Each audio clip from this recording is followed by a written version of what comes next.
This is a panel that addresses the central question of revitalizing communities and building sustainable economies. As a follow-up to the first panel, which you heard the voices of rural and tribal residents talking about the needs and their aspirations for rail in terms of the challenges of travel as it currently exists in this territory, in this region. And we heard about their aspirations for a better economy and tourism and activities of that nature. This is a session that looks at the ways that that might be done in terms of how passenger rail can revitalize communities and create opportunities for the people in this region and beyond. I'm going to introduce the panelists, and then I'm going to turn it over to them to speak. Our lead presentation will be by Jim Mathews. He's the president and CEO of the Rail Passengers Association. If you don't know what the Rail Passengers Association is, it is the leading voice of rail passengers and advocate for the improvement and expansion of passenger rail in the United States. Jim has been in his job for, I think, about 10 years. You don't stay that long in that kind of job unless you do a great job for your members and unless you are nurturing and supporting the talent of your staff. Because I know in executive leadership positions that the key to it is having a high-quality staff that feels supported in their work. And I trust, it's not in his resume, but I trust that that is what's going on in the Rail Passengers Association. And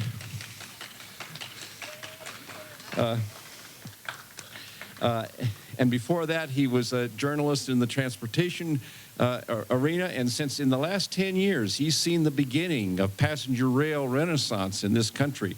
And when that is accomplished, beginning with the restoration of the North Coast Hiawatha, when that is accomplished, Jim Mathews will be able to write the book on passenger rail renaissance in America.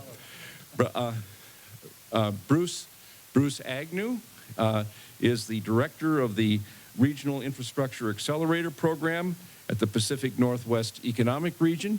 The Pacific Northwest Economic Region, while they're based in Seattle, is an interesting institution. It is authorized by law of several states, Montana, Idaho, Washington, Oregon. Am I missing anybody in the states? Alaska, Alaska. And the provinces of British Columbia, Alberta, and Saskatchewan, and Yukon, and Northwest Territories. And you look to their website, and it has a banner that says they are the gold standard in U.S.-Canada relations. And they are a great organization. Their Regional Infrastructure Accelerator is focusing on high-performance rail. They're providing support and cooperation with the Big Sky Passenger Rail Authority. And Bruce is our second panelist. And our third panelist is Becky Rosenleaf. She's the Government Relations Specialist with the KLJ Engineering. And she has a great experience in grant writing, but more importantly, in getting people to work together. You'll read her bio, and the key sentence is, Becky's true passion is working with coalitions and community agencies to ensure systems and the people in those systems work effectively together to meet the needs of the individuals and families and the communities they serve. My goodness, that's exactly what we need to make passenger rail succeed in this region and this country. This is a great panel. I'm going to turn it over to Jim Mathews for the lead presentation, followed by Bruce, and then Becky, and then questions from all of you and discussion. Go ahead.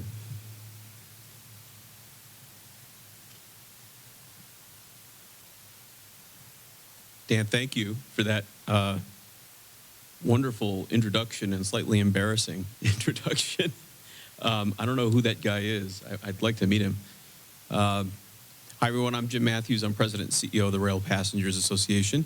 We've been around since 1967.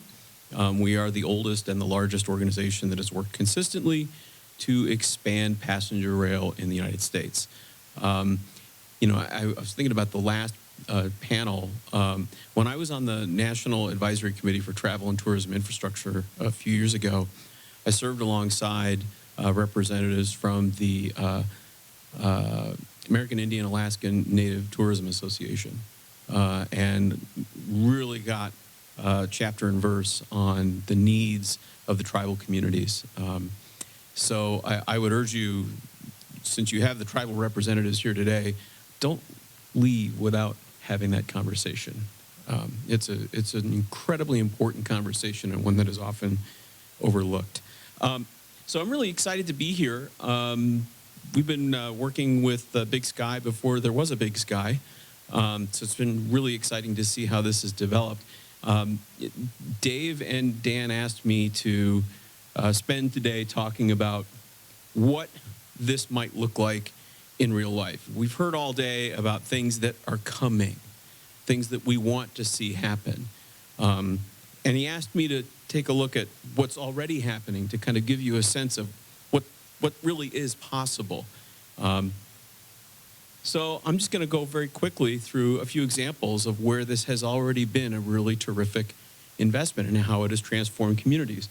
Unfortunately, the deputy administrator had to leave early, but you should know that Jennifer Mitchell, when she was in Virginia, really played a pivotal role in making Virginia kind of a model for passenger rail development in the United States. People still point to Virginia as one of the ways to really get this done.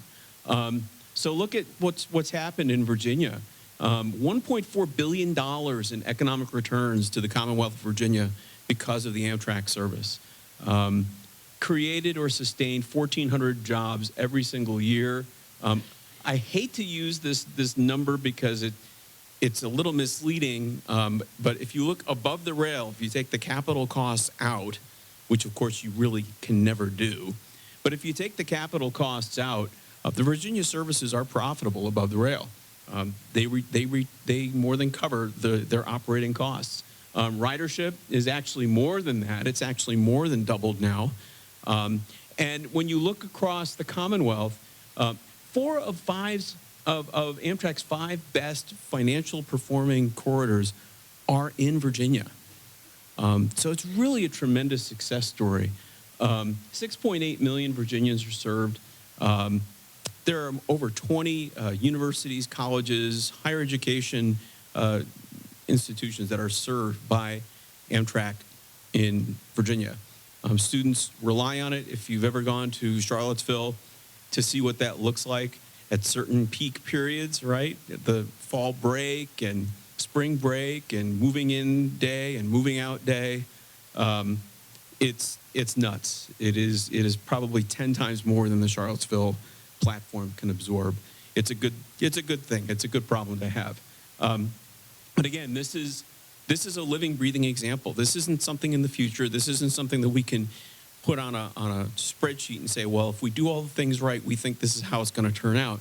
If you want to see what passenger rail does to a state, just go visit Virginia. You can do it today, and you can see it in real life. The Downeaster. Anybody here ever been on the Downeaster? All right. Oh, Joel, you've been on the Downeaster. Oh, that's great. Yeah. This is another really terrific story, and in many ways it parallels what we were seeing here in Montana. A group of local businessmen decided many, many years ago that they really needed this train to happen. And as is often the case in passenger rail in the United States, it came down to a handful of visionary people who just kept bashing their head against the wall until it cracked. And in the case of Maine, it was a gentleman named Wayne Davis, who is really kind of the father of the Downeaster. And look where we are today. This brings 100,000 annual visitors to the state of Maine. Every one of them comes to Maine and spends money. Okay, so this isn't just about the fares. This is about what it does for the communities. And when these people come to Maine, what do? Other than eat lobster. They stay in hotels. They stay in Airbnbs. They rent cars.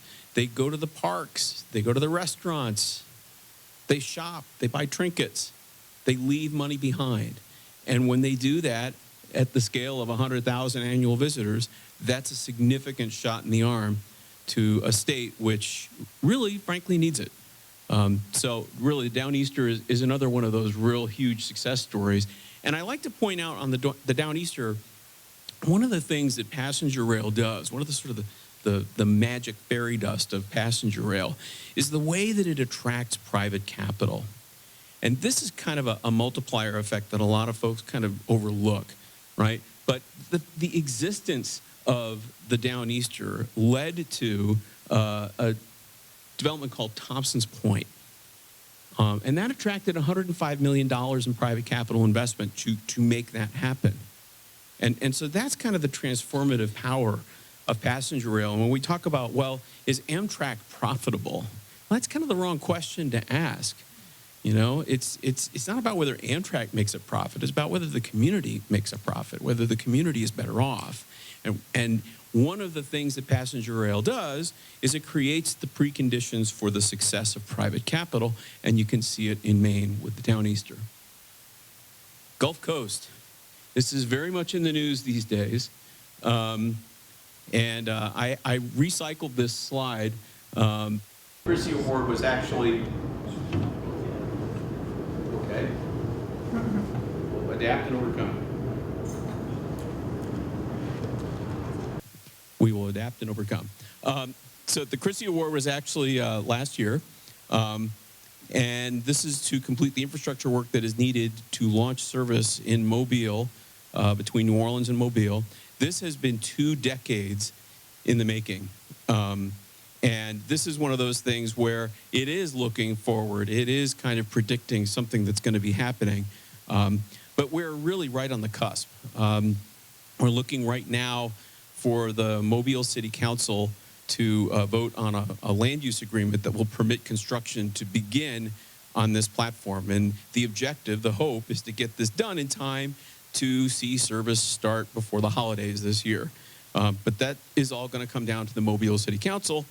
And because of the math, it could come down to a single human being and that person's vote on the Mobile City Council for this project of really national significance. And if you're in Alabama and you're looking across the border, you know, you're talking about, you know, millions and millions of dollars of annual GDP for the other states involved. Alabama will absolutely benefit from this. And so far, that seems to be kind of the issue that they're discussing. But we've made a lot of progress here. We're looking at, you know, as much as, depending on which estimate you look at, between 24 million and as much as $486 million of income that will be generated across Louisiana, Mississippi, and Alabama. Again, it's not about what the train does for itself. It's about what the train does for the community. I-20, there is a Fed-State partnership application that went in for the I-20 corridor.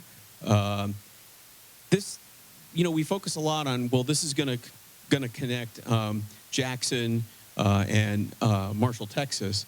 True, but what it really does is it connects 2 mega regions. It connects the East and the West. 110 million people would be linked together by closing this gap. This is one of the holes in the map that the long distance restoration study is looking at. And so this really could be an incredible boon. We do economic benefits modeling at the association to look at the benefits of particular routes and communities. And our estimate is that closing this gap could generate about $207 million of additional, effectively GDP, for those communities. So let's talk about the long distance study. This is really going to be a tremendous boon for the United States. It's hard to overstate this.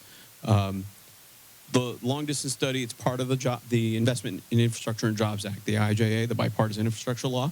But look what this is going to do. It's going to pick up 19 million more urban residents, 9 million more rural residents, 2 million more students, 600 more educational institutions. Rural and underserved states get particular attention here. 2 more states, 102 stations in small communities.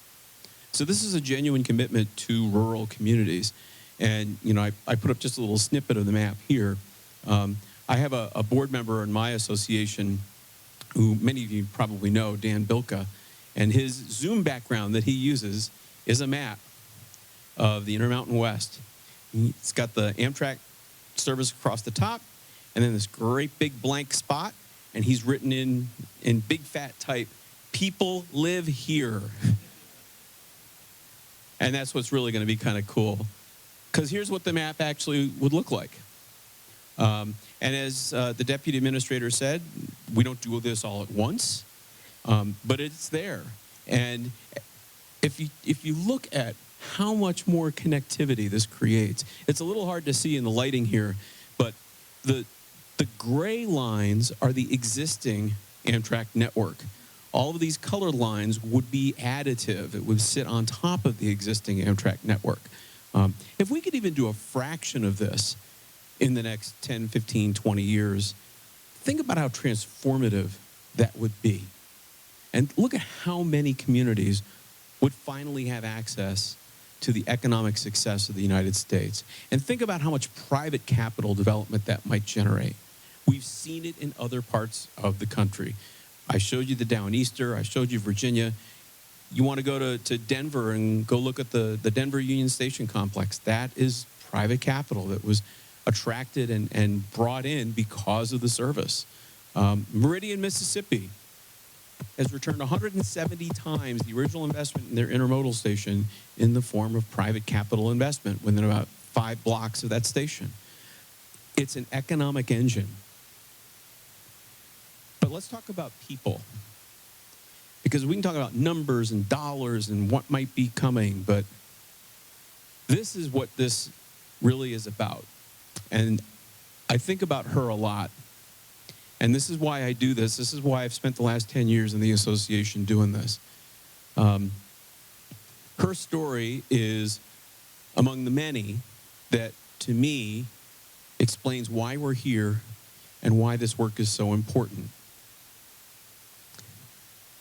Lucille, grandmother from Marks, Mississippi, she waited 2 decades for service to begin at Marks so she could go see her grandchildren.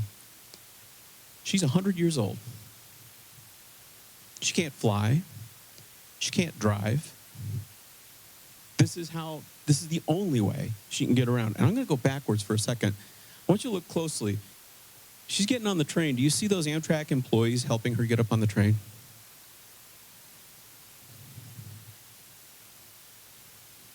Gary is a Mayo Clinic patient. So he uses the train for his treatments. I'm not going to say more about Gary because, HIPAA, that kind of thing. But he needs to be able to take that train to Winona for his treatment. Tens of thousands of students in Virginia rely today on Amtrak for dorm move in, move out. You can take 200 pounds of stuff with you on Amtrak before you start paying a lot of money to keep it with you. And it just happens to be about the right size for moving in and out of dorms. A lot of stuff.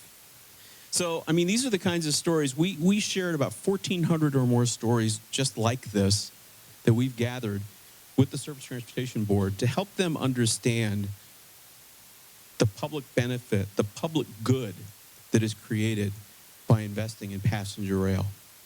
This is for people that are medically travel limited, people with powered wheelchairs, people with medical oxygen, people who can't see very well, people that live in areas with few or no air or bus options, like we heard from the previous panel, people who have to look forward to 4, 5, 6, 7-hour drives just to get medical care. People who need to travel with extra luggage or moving bids, like our students. Or people who need affordable options, right? Yes, sleepers are expensive, but coach more often is not. And it is a lifeline in many, many communities. People who are weather limited. We had a whole long conversation here a few minutes ago about the weather in Montana. I can attest to that. The last time I was in Montana in May, it snowed. Go figure. So I'm going to try to wrap up quickly because we have the rest of the panel to do. But I'd really like you to think about what this means to actual living, breathing human beings all across the country. And if you think it's theoretical, if you think that this is the kind of thing where, well, you know, people say this is going to happen, but I don't really believe it, I would challenge you, go visit Virginia, go visit Maine, go visit Denver, go visit Meridian, Mississippi.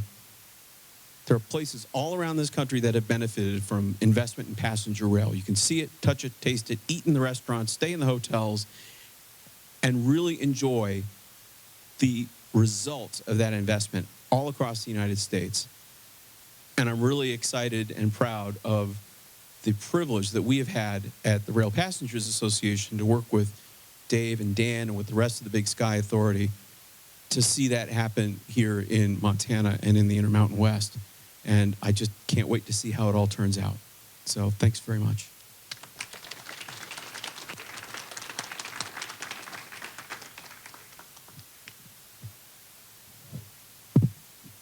Yeah, that one works. Great. Thank you, Jim. That was a fabulous presentation. We're going to move now from the national scene to the region. And I'm going to do a tag team with Betsy Meyer, our Deputy Director. I also want to introduce Tom Lang. Tom, will you raise your hand? At Pinware, we pride ourselves in grooming young folks to be leaders in transportation. And Betsy and Tom are going to be the people that you all are going to be working with as we go through our contract with Big Sky, and we have a major rail summit in Spokane, October 8th and 9th, with our friends from All Aboard Northwest. And we've got a PowerPoint presentation. We're going to focus on high-performance rail, our work program, and give you a couple of examples of communities on the Cascades corridor where the themes that Jim talked about are brought home. So. Yeah, good afternoon, everybody. My name is Betsy Meyer. I'm the Assistant Director for Pinware's Regional Infrastructure Accelerator, the Pinware RIA program. So I'm going to give you a little bit of background on Pinware, though Dan did a phenomenal job earlier of introducing us, so I'll keep it as brief as possible. Pinware is a statutory nonprofit. That basically means we're a nonprofit organization that is almost kind of a government entity, and that gives us some flexibility to do some really exciting things, like be a Regional Infrastructure Accelerator. Our board is state legislators from the 5 U.S. states of Alaska, Idaho, Oregon, Montana, and Washington State. And in Canada, from the provinces of BC, Alberta, Saskatchewan, Northwest Territories, and Yukon. And yes, you do have to learn all of those alphabetically very quickly in this job. So Pinware has been working on transportation issues since we were established in the early 1990s. But the work that we started doing on the Regional Infrastructure Accelerator did not begin until 2022. The RIA program is actually from the FAST Act, so it predates BIL. And that kind of has influenced how our work has gone, because when we first started, when we first had that contract with USDOT, our focus was primarily on how to help projects figure out whether the DOT loan programs, TIFIA and RIF, could fit into a broader financing package to move a project forward faster. Because as a lot of you, I'm sure, are aware, one of the things that helps extend the timeline of a project is getting enough funding secured to actually begin design and construction. So the goal of the RIAs is to help narrow that gap and accelerate project delivery by helping projects explore whether or not TIFIA or RIF loans might be a good option for them to actually move the project forward faster. But as we've done our work over the past 2 years, a lot of what we've ended up doing is technical assistance. And through the investment from BIL and the focus of the current administration, providing technical assistance has become more of a focus for them and more of a focus for us as well. And so we'll get into this in a second, but a lot of what we've done is, in this next round of funding, which we've just started, is work with partner organizations to be able to give them money to do some of the studies and things that they would otherwise not be able to do, to sort of look at, would it make sense to have a loan included in here, and or how can we incorporate private investment? And that's going to be really critical for expanding passenger rail and a lot of the infrastructure that we need today.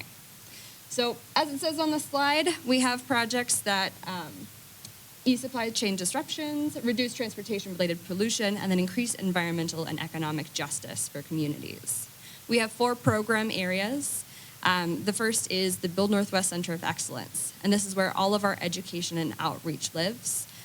Some of what we'll be doing with this that's relevant to all of you is, every January, Pinware goes and visits our 5 state capitals, and this coming January, we will be bringing the state transportation committees Rail 101, just the fundamental basics of how do the trains work, what is the value of the rail system to each state's economy. Because what we've learned over the past 2 years is that a lot of folks don't actually understand why trains are valuable, either passenger or freight rail. And so we're going to do whatever we can to help bridge that gap and keep folks in the loop about why it's so important to do things like provide state match for certain projects. Next is zero emission commercial corridors. That's our work with basically zero emission trucks and buses. We also have a program area called Critical Connections. So that is all of our transit-oriented development work. And when we say TOD, we're based out of Seattle, but the TOD projects that we're working with are in Boise. They're in rural Montana, really trying to expand and push the boundaries of what it means to be a transit-oriented development project. And then finally, high-performance rail. So some of how we got to this work, Bruce will get more into high-performance rail in a second, but some of how we got to this work is in our first round of funding, we worked with the City of Spokane Valley on the Pines Road Highway Rail Grade Separation Project. This was initially identified as a project back in 2000, and it basically stalled out for about 20 years. And so when we were putting together our RA application, this came up as a project that would really benefit from some acceleration and additional focus. So part of what we did in early 2022, we assisted the city with their RAISE grant application. We helped them with some train counts and just other little technical tidbits, which after, I think, 5 years of unsuccessful RAISE applications, they were finally granted $22 million and are able to begin construction on this project. Part of what we also did is worked with the Washington State Freight Mobility and Strategic Investment Board to reprioritize this project and make it re-eligible for further state investment. So thanks to some also additional investments from WashDOT, we're really excited to see this project move forward. And so following that, we were like, okay, great. It's 2022, the end of 2022. We still have 18 months of funding for rail work. What do we do? And so that's when we really started to get into establishing and putting together what we call high-performance rail. And as we move into this new phase of being an RIA, part of what we'll do is look at how we can bring together folks from across our 5-state region to talk about some of these critical rail issues.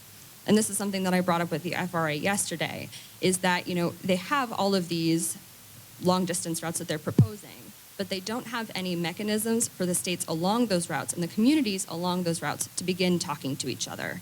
So our regional rail work group will begin that process. This is not eventually going to be our role, but we wanted to serve as a convener in the short term to hopefully get the ball rolling and get good conversations going between all of the states that we represent and bringing in other states as well so that we can actually see some really great progress on these projects on North Coast Hiawatha and Pioneer, who are the 2 routes that are in Pinware's jurisdiction that are new. So some of the rail projects that we have in our next round of funding, we'll be working with Big Sky Passenger Rail Authority. They are our subrecipient, and we're very excited to be formally working with them in this capacity. They are an excellent example, not just of what can happen at the state level, but how to serve as a good convener and motivator for the rest of the region to really get kicked into gear. So we'll be working with them on a small parcel delivery study, so providing them some funding to do a study about the economic impacts of restoring small parcel delivery service, which used to be an Amtrak function. So looking at an economic analysis of, does this make sense? How does this help small businesses, especially in rural communities? They'll also be doing a lot of stakeholder engagement and outreach focused on, like I said, expanding the understanding of what a transit-oriented development project could be in a rural area. So as Big Sky Passenger Rail Authority works on the corridor ID, part of what we'll be doing with this funding is filling in the gaps and making sure that they're ready to hit step 2 and hit the ground running when that happens, hopefully later this year or early next. We're also doing some work in Washington State along the Amtrak Cascades. Very excited about that. And then we're working with Elaine Clegg at Valley Regional Transit, doing some analysis on whether or not the feasibility of acquiring the Boise cutoff. Which, ask Elaine about that. She's more than happy to tell you all about it. Super cool project. And from there, I will hand it over to Bruce to get a little bit more into what high performance rail is and what it means for communities. Great, thank you, Beth.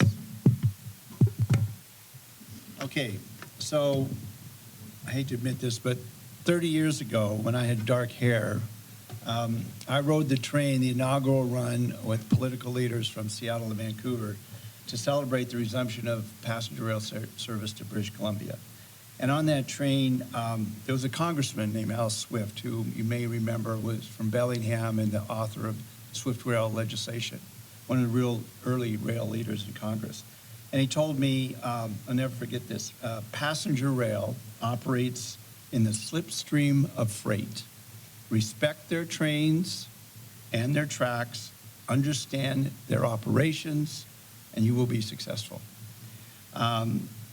And I'm going to give credit to Jason and the WashDOT and ODOT team for developing what I think is the premier states partnership rail program for the Cascades Corridor since 1995. A steady set of investments that have really brought ridership up and been a real showcase for DOT.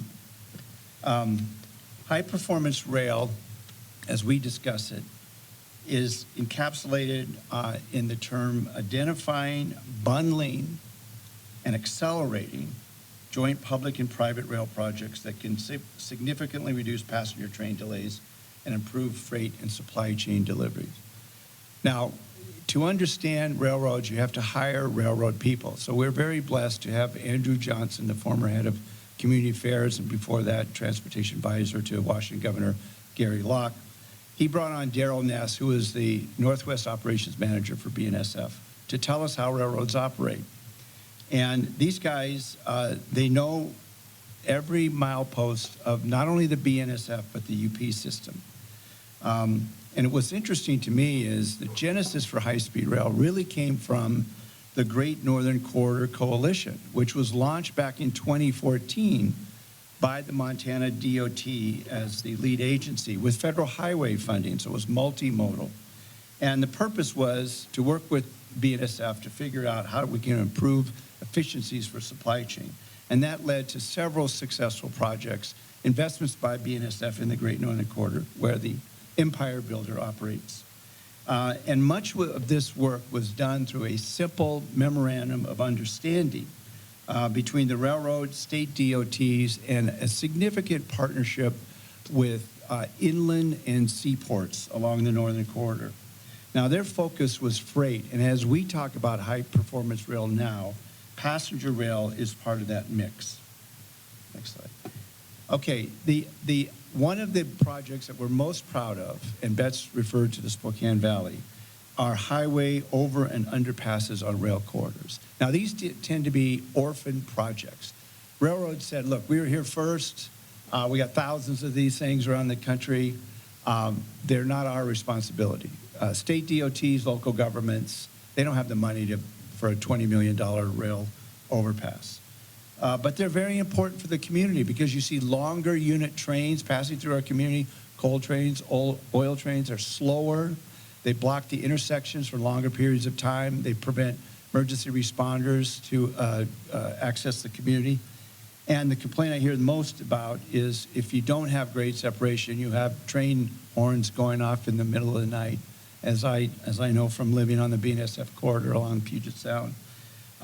So these grade separations are really, really important. And we're lucky in this corridor because not only did we get from the BIL, we got $22 million for Spokane Valley, but Hauser in North Idaho got $36 million in infrastructure money, which allowed them to consolidate multiple grade crossings, build an overpass in a fast-growing area.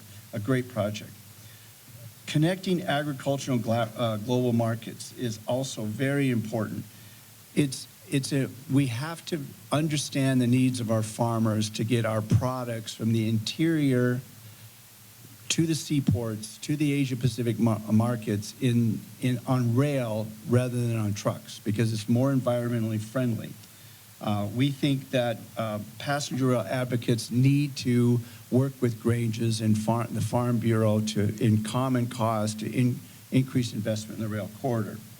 And part of that, and I was glad to hear from Dave, the genesis of short-haul rail line preservation as part of this larger political strategy to invest in rail corridors. We call this strategy green farms to green ports on green rail. And I think it's going to be a very powerful coalition as we move forward.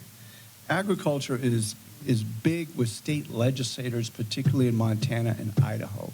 You have to talk about how they can get their products to market. Now, High Performance Rail also has a community and environmental focus, both in terms of downtown revitalization and, interestingly enough, in the last couple of years, saving salmon. Specifically, the bipartisan infrastructure law with support from Senator Maria Cantwell, who's chair of the Senate Commerce Committee, which has jurisdiction over railroads, put together $3 billion, and we were able to access many projects to preserve estuaries and salmon habitat.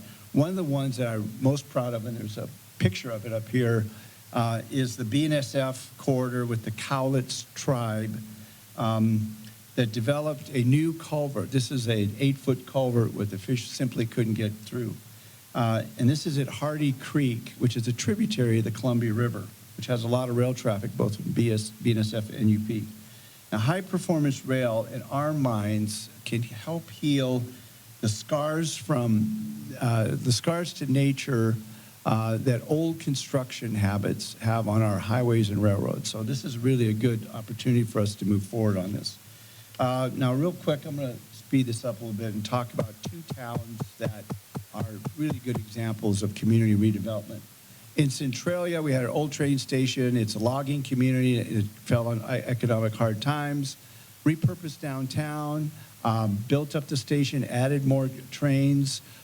We got McMiniman's Pub and Theater to open up, a lively music scene. We're next to Centralia College. We have a farmer's market and antique market. And it really became a way to revitalize what was essentially a downtrodden town. The next one, Mount Vernon. Mount Vernon is on the Amtrak Cascades route about 60 miles north of Seattle. The Skagit Station, which you see wedged in between Interstate 5 and the Skagit River, is adjacent to a $53 million Commons Library. And this will have a science, technology, or engineering and mathematics learning center, and the largest public charging facility in the country, 75 chargers. Puts the Tesla supercharger system to shame. It is also a catalyst for a remarkable amount of real estate development going on in downtown Mount Vernon, because people who work in Seattle, young families, can't afford the $1 million homes, 2 bedrooms, 1 bath. So they're commuting longer distances, and Mount Vernon is popular. Agricultural critical minerals, real quickly. We have several places where agricultural products are transloaded on the main line, and they're intermodal truck and rail facilities that feed into BNSF and UP main lines. These are very important to support as part of this robust opportunity to invest in rail infrastructure. Columbia Snake River ports, investments in inland to seaport inland corridors will boost exports of Northwest products and, most importantly, reduce transportation costs for farmers. Critical minerals are transported by rail. Potash for fertilizer, which feeds the world. Copper, lithium, and cobalt from old mine sites and new mine sites moved by rail will help power the clean energy revolution. So the final question we have is, okay, how do we find opportunities for joint investment? So we have a couple of ideas. First and foremost, the Big Sky Passenger Rail Authority is the best governance structure that we've seen around the country because it really is a catalyst for local support. County commissioners, I used to be one in Snohomish County, working together, bringing the farming community, bringing the state legislators, working with our congressional folks in common cause. Very, very important. I often wonder, I tell the people in Boise, Salt Lake, and Atlanta and our folks, if you get the farmers together with the Mormons, because there are a lot of Mormons between Salt Lake, Pocatello, and Boise, because BYU has several campuses along the rail corridor, that would be a powerful, powerful coalition. States need to form MOUs. I mentioned the Great Northern Corridor Coalition. That's an MOU. I'm not sure we need complicated interstate rail compacts. An MOU will work. Future collaboration with Alberta, which is a PNWR member on north-south opportunities. Betts mentioned Trains and Tracks 101. The final recommendation is that we need to get our congressional delegation together on reauthorization. We have 2 more years of this BIL and Amtrak boosted funding. We have in the Northwest, we have the chair of the Senate Appropriations Committee. We have the chair of the Senate Commerce Committee. We have the chair of the Senate Finance Committee.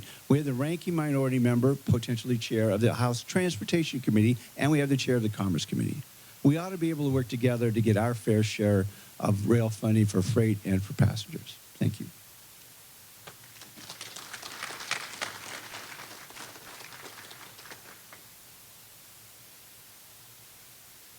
So good afternoon. I want you to know I'm keenly aware that I think I'm the last speaker that's between you and the great outdoors, so I'm going to try and make this quick. I'm Becky Rosenleaf. I'm a government relations specialist with KLJ Engineering. I am decidedly not an engineer. I am a professional grant writer and public engagement specialist. And I don't know if Dan wanted me here either because he thinks I'm profound or because I'll be offensive, but either way, you're stuck with me. So I'm going to pull back a little bit from rail and talk a little bit about the larger investments that support rail. So you've heard us throw around BIL and IIJA and the money that is coming with that. I want you to really think about what that means. And what that means is 1.2 trillion, with a T, federal dollars that are pouring out of the government right now, including $550 billion in new investments. So the volume of money that is coming down is unprecedented and likely not to be seen again. So if you don't hear anything else that I say from here to the next 5 or 10 minutes, please hear that this is the time to be strategic in how your communities are approaching projects and ideas that you probably before did not think you could ever accomplish. Whatever you're thinking, think bigger, because this is the time. You're not going to see an investment like this probably again in our lifetimes. That includes $36 billion with a B just for passenger rail. So I know Commissioner Strohmeyer has talked about this, but this is the momentum that you need to get behind at this point. So I had the privilege of working with Big Sky Passenger Rail last year on their public engagement report. And aside from some of the obvious, one of the things that was really fun about that was that I'm a little bit of a research junkie and I kind of drive down the rabbit hole. And while I was looking for some things to support passenger rail, I found some really great information. Americans view social needs, such as housing and transportation, as equally important to their health and their medical care. Now, that's probably not a big surprise, but I think because I come from a background in human services, I worked with mental illness and substance addiction for a very long time, it just never occurred to me that transportation is kind of the link to these things, right? That this is so critical to how we run communities. American Public Transportation Association says that public transportation investments sustained over time affect the economy by providing several things. Business operating cost savings associated with worker wages and responsibility, business productivity that's gained from access to broader labor markets and more diverse skills, and additional business growth that's enabled by indirect impacts of business to growth and supplies. So in just that little bit, you're hitting on, I don't know about you, but everywhere I go, workforce. How do we recruit and retain workforce, right? We have a really high quality of life in Montana. People move here for the quality of life. but how do you get that workforce to the places that they need to be? Especially now that we have a very remote work environment, right? You can, aside from broadband, quite honestly, transportation is the next best thing that you're going to be investing in that supports your workforce and supports your business growth. The Department of Commerce last year, you heard somebody say this earlier, that non-resident tourism in Montana last year was about a $5.45 billion industry. It is about 5% of our total state revenue. So if you step back from residences and the benefit to our residents and the benefit to our business community and economy, talk about tourism. And this is the support that you're going to get with this kind of work. It supports, right now, tourism in this state, about 49,000 jobs. So back to that workforce. This is really important, and tourism becomes a thing.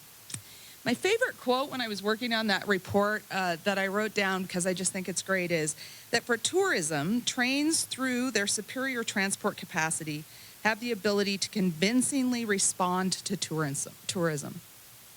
You want to increase tourism, you want to bring people here. Also, by the way, because I know Montana doesn't always want to keep people here, you want to send people out, that'll be fine. Trains can do that for you as well. So I tend to do a lot of comprehensive economic development strategies. I do a lot of economic diversification work. And so I tend to look at communities in a much broader sense than just rail. Rail has certainly become a part of that conversation in terms of a comprehensive public transit and transportation plan. And so I'm going to leave you with just a couple things that I hope you can walk away with and actually do right now as part of your support of rail, but also, quite honestly, in support of just larger economic development and growth of your communities. Take advantage of this money. I know it's intimidating. I know one of the things that I'm finding with rural communities is lack of capacity and lack of understanding of this. And also just this sense of I can't possibly wrap my arms around everything that's available. Here's the good news. You don't have to. You don't have to do that. Really take this time, because most of this money also has planning dollars in it, to plan for your community. Do capital improvement plans. Do growth policies. Do master transportation plans. Do downtown master plans. Do plan like there's no tomorrow, because there might not be. Plan, plan, plan, plan. My planners would be so excited to hear me say this. But I just cannot tell you that enough. For those of us that are grant writers, when we go out to write grants, if you don't have a plan that says whatever it is we're writing for is the priority, you're not going to see the money. Plan. And there is lots of money out there to do it. So do not think, well, we don't have the budget to do a capital improvement plan. There's so much money as part of this IIJA money that you can plan. So please think strategically about what would most benefit my community in this time. If all you get done in this period of time with money is good plans, you're going to be so much further ahead, 100%. Invest in real public engagement. So this is my little soapbox. I've been doing public engagement for a long time, and I think often we confuse public information with public engagement. There is a difference. Public information is great. If you want to go into your community, tell them what's going on, give them all the scoop, bring them into the information, that's great. But if you really want to grow community, then you got to be honest about asking people what they really want and what they really need, and then doing it. Okay, so you gotta go out with no preconceived ideas, no preconceived plan, and say, what do you want? What do you need? What's going to improve your quality of life? What's going to keep you here? What's going to make this community grow? What if you could only spend money in this one area, what would that look like? And then do that. Right? We oftentimes go out, give people all the information we want them to have. We want passenger rail, and here's the 10 reasons you should want it too, and then we ask them what they think. Well, they're going to say, I think these 10 things are really great about passenger rail. Go with the idea that they don't want it and ask them, what do you think of this? How would it benefit you? And to be fair, how would it also be difficult, right? What's going to happen in your community to support this effort?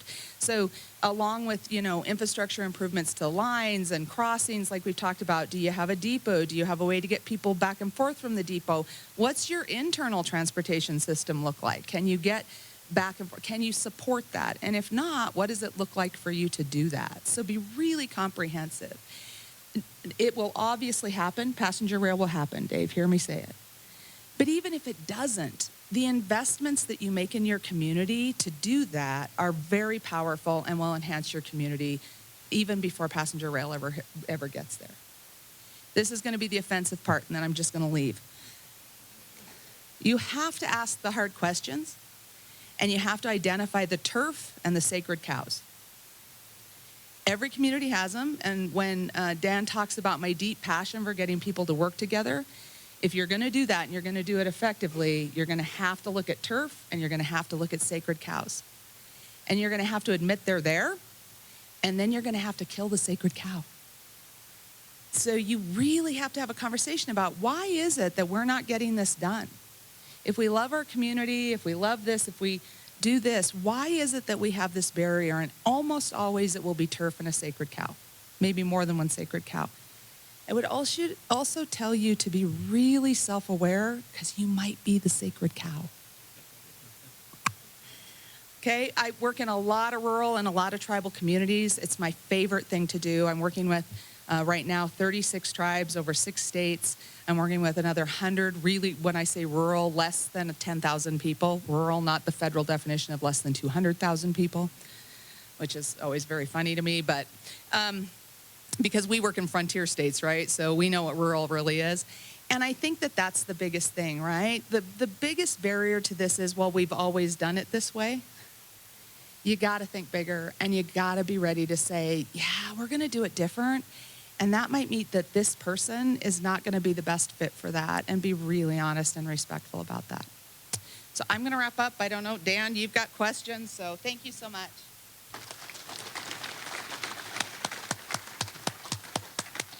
Okay, we have, is this on? Yes. We have time for a few questions here. Are there questions from the audience?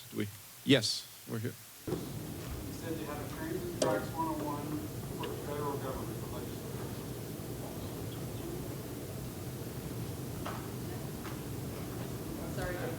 We can't, I did. Actually, the 101 is designed for state legislators. We will invite congressional staff, DOT folks to come. But we want the Class 1 railroads, the short-haul railroads, the users to explain how trains operate. What I'd like to know is if you're going to develop one that helps me explain to a city of 1,600 with 200 very passionate people who don't want the roads paved if they can help it, that they will get the same benefits. How do I convince a rural community to the same values as the legislature? Well, different cultures in the 5 different states. So far, the response we've got from legislators who chair transportation committees, have jurisdiction over highways, rail, ferries, is that they feel their members need to understand the importance of rail to the economy and to the environment. So. Any other questions? And I think part of the answer is what Becky had to say too, which is to go out to the communities and don't go out with a preconceived agenda, but ask them what they need. And I think that's part of the answer there as well. All of the things you're doing are great. I'm just wondering what you're doing with the universities, the technical schools and all of that, because I think that's where we need a lot more focus in our industry. You want Is that program? Questions? Sure, I think that's a really good question. As probably one of the most recent college graduates here in the room, just to call myself out a little bit, I think that universities candidly could probably do a better job looking at, what are the jobs of today and how do we actually actively prepare people for those jobs. My degree is in international relations. I did not think that I would end up in transportation policy, but I absolutely love it here. So, we have some.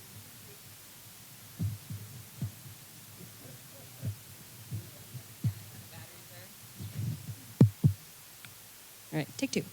We have some really great relationships that we've formed with Washington State University, who has done some really innovative stuff around, helping basically like train up electricians, which is another thing. If you have young people in your life, tell them to be electricians. It pays very well, and we need more of them than you can even imagine. Right, so it's things like that. We're doing our best to work with universities. I think we're exploring a potential partnership with the University of Washington for one of our training events. And like I said, we work with WSU on a couple different issues. But I think that that's definitely an area for improvement on both ends. I'd like to have Dave Strohmeyer respond to that for Montana. Yeah, just a really quick response. So I think it's been maybe not only just a few days ago, maybe perhaps last week, within the last couple of weeks, we submitted a CRISI grant application in collaboration with the Western Transportation Institute here in the state of Montana, which is co-located over at Montana State University.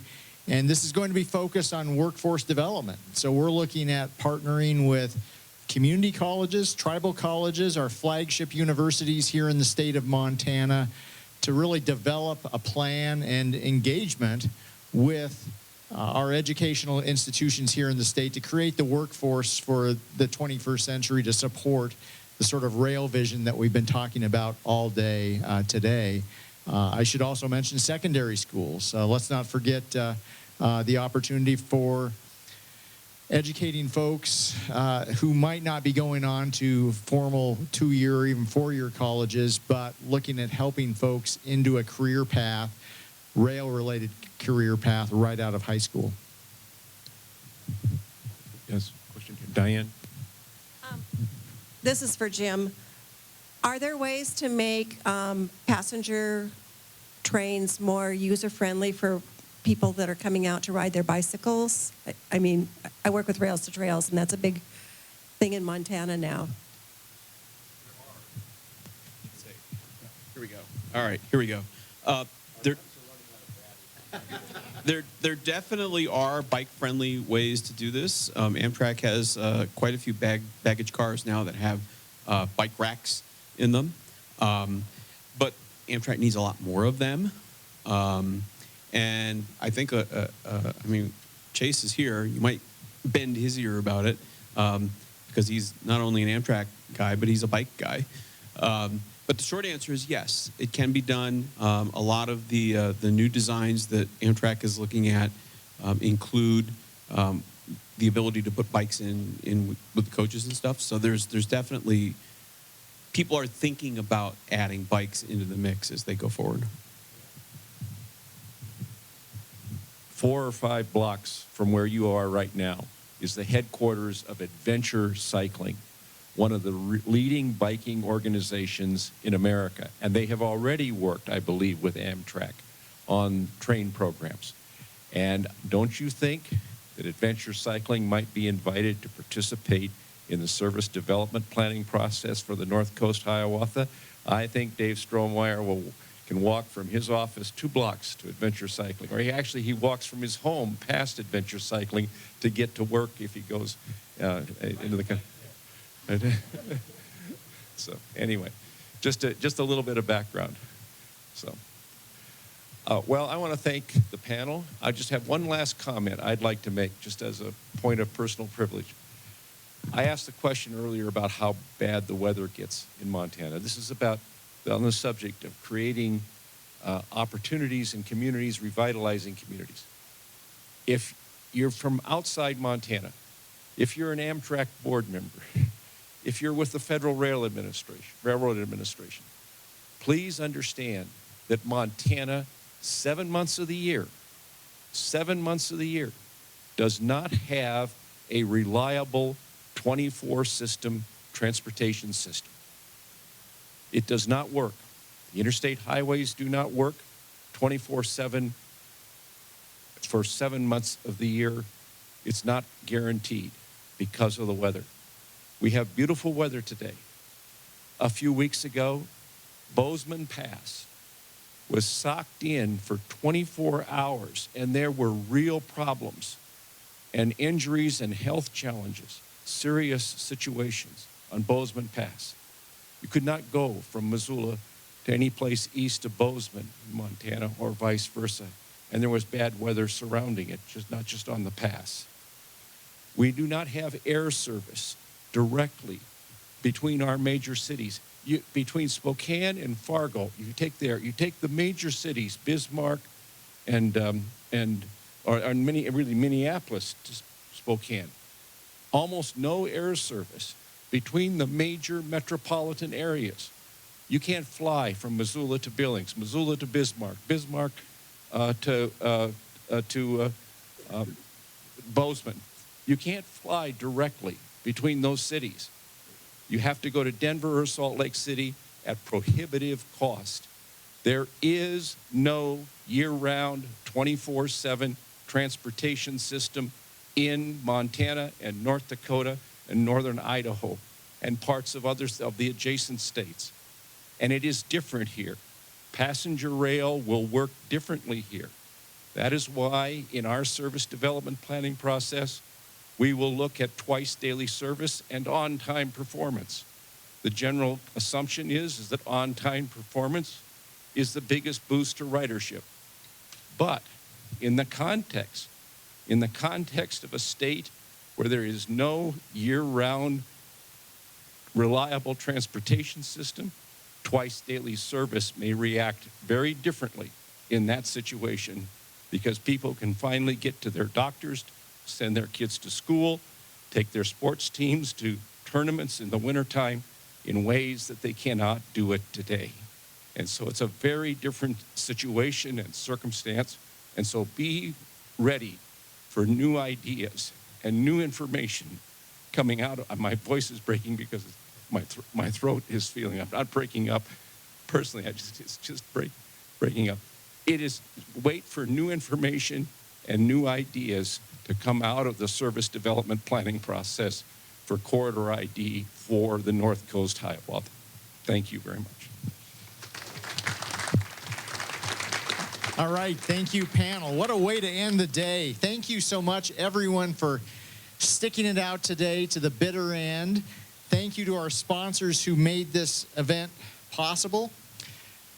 I did get a late-breaking message just a little while ago from Linda Nelson. Do you remember Linda, who we gave the award to earlier for the Founders Award, and she had some trouble connecting? I promised her I would read her message to the group assembled here. So this is from Linda Nelson, former State House Representative who lives in Billings, Montana today. She writes, "What an honor it is to be the recipient of commendation for a legislation I carried roughly 30 years ago!" Exclamation point. I was relieved to get a copy of the testimony of her legislation to refresh my memory, and I must say it was well done. I can only assume that I and Senator Nathy were asked to carry HB 541 as evidence that northern Montana was supporting southern Montana in getting rail service. Of course, Senator Halligan was on board to represent his area. It's truly exciting to see that is finally moving forward. Godspeed as you go forward. And I think that's a great way to end today's conference. Godspeed to all of you. As just a reminder, if you are joining us for the annual banquet, the bus will be leaving the AC Hotel at 5:45 p.m. It will be arriving at the AC Hotel at 5:30 p.m. Events kick off over there at 6 p.m. Did I get all of the announcements, Maggie? Dan, wait, that is Dan Olson. Look for Dan Olson. He will direct you to the bus. So anyway, thanks again, and I hope this was as inspirational to all of you as it was to me. We are on the cusp of generational and transformational change for not only our entire region, but I think for the nation when it comes to passenger rail. So thank you all. Dave.